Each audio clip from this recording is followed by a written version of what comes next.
welcome to another episode of Coin Talks with the Hallenbecks. I'm Hannah, located here in Colorado Springs, Colorado, headquarters of the American Numismatic Association.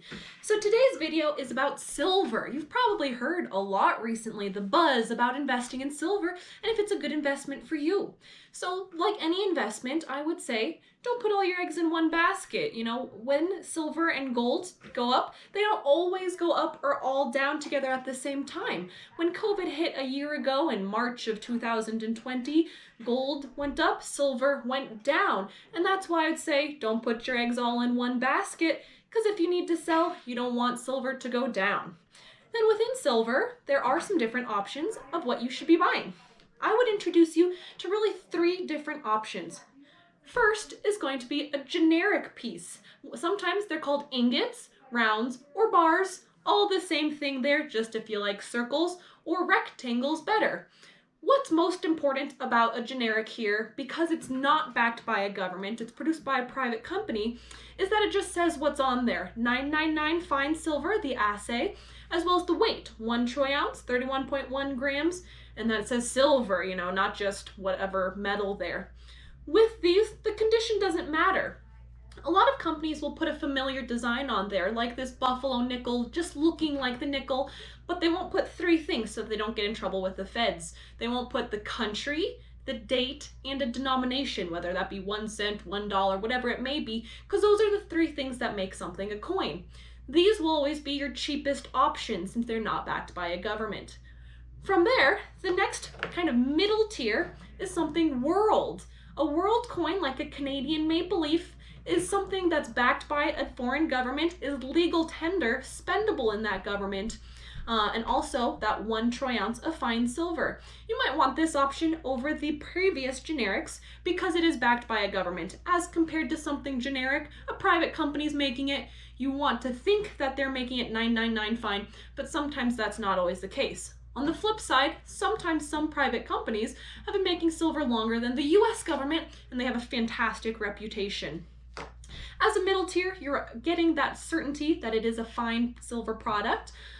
But with this, because we've moved into the coin realm, a Canadian silver maple leaf here, you can spend legal tender, it'll say right here, as $5 in Canada. You wouldn't want to, of course, because this is about, $32 to $35 as a piece of silver, but that's the backing of it. You could spend it in Canada if you want, but we're not in Canada, so that's why a lot of Americans prefer the American Silver Eagle. This is $1 legal tender made by our mint here.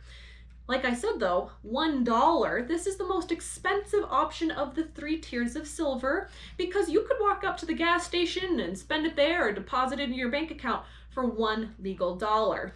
When it comes down to it, all of the different options here, all 3 of these are 1 ounce of 999 fine silver. The rest is up to you. If you want to pay the lower premium just to get in it for as low as possible, or to pay the higher premium in order to purchase an American-backed product.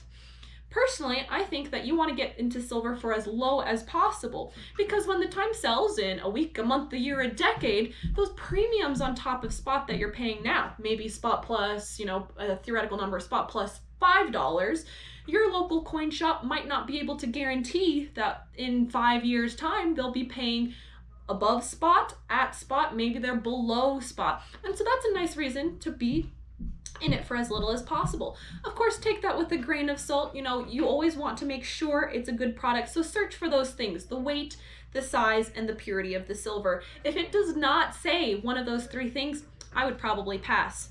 Otherwise though, with these products, as long as you're going to a reputable place, if you come into me and I've never met you, I might scan it just to make sure I can say with certainty when I resell it that it's a good product.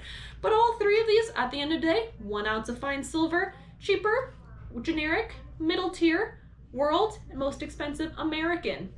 Keep an eye on those products, it's up to you what you would prefer to have, but at the end of the day, we're just going off of the current market, and then the premiums you might pay, we're looking at that spot price, it's of the supply and demand is what you're going to be paying. If you like this video or learned something, give us a thumbs up.